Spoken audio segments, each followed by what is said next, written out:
I like to tie-dye the packages of meat before I put them in the freezer. It just kind of gives it a little flair.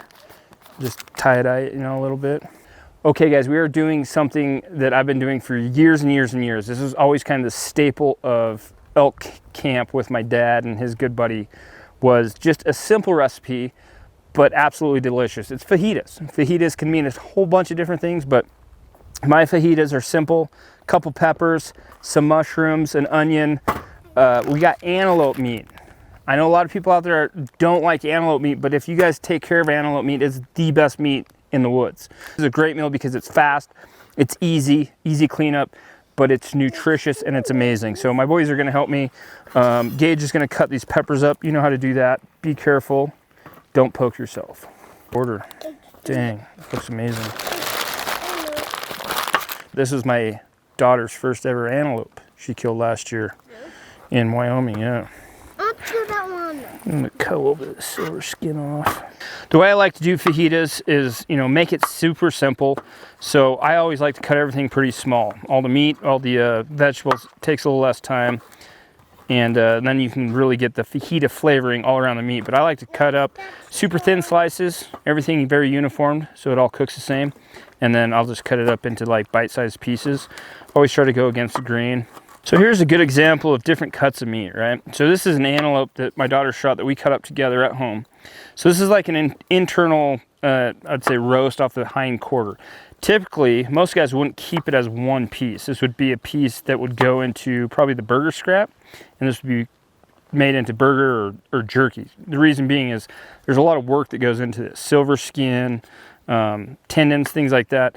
But the reason I like to keep everything big is because I don't mind going through and just peeling this silver skin off. And if you slow cook this for a long time, either in a smoker or a crock pot, I prefer a smoker, all this stuff will break down if you cook it low and slow, which is key. A lot of people will just throw everything into the burger pile that they don't want to deal with. Big chunks of meat to me are important. Like, I think they're more beneficial than a bunch of burgers. So I will take a piece like this and I'll typically cook it on the smoker, and all this stuff will break down. But I'm going to go through here and just take off some of this silver skin, and then we'll cut it up into small pieces for the fajitas.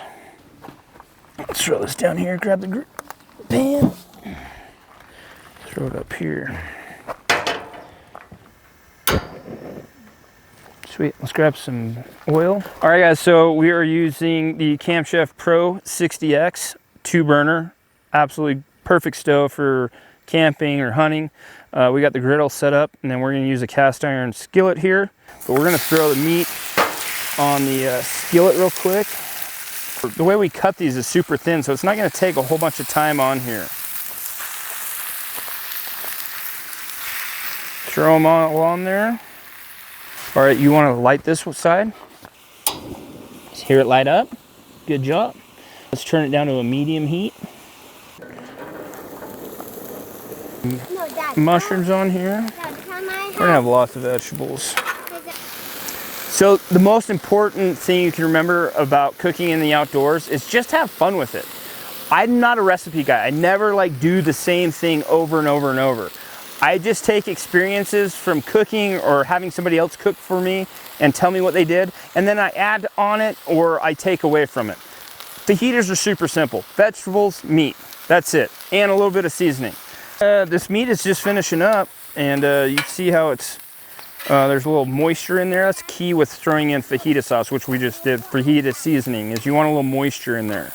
I got the meat turned way down low, and we're just gonna let this simmer a little bit while Gage finishes up the vegetables, and we're gonna be eating, guys. This is a recipe you can do in literally 20 minutes if you have all of the ingredients. Here we go. First tortilla. We have one rule here on the Hush channel. One rule only, everyone knows the rules. I cook, cameramen always eat first when I cook. So you're gonna eat this first. Does 11 count? 11 counts, yes. Like where your head's at. Oh man. Hit the spot? Guys, like I was saying earlier, this is our motto here on the Hush channel. We're on Camp Chef channel now, but I'm gonna bring my rules here to Camp Chef. Just because we're in the woods, camping in this amazing, beautiful spot, you don't have to eat dehydrated food. You don't have to eat crappy food. Get the right equipment, Try some recipes out and eat like a king. You can do this every time, trust me.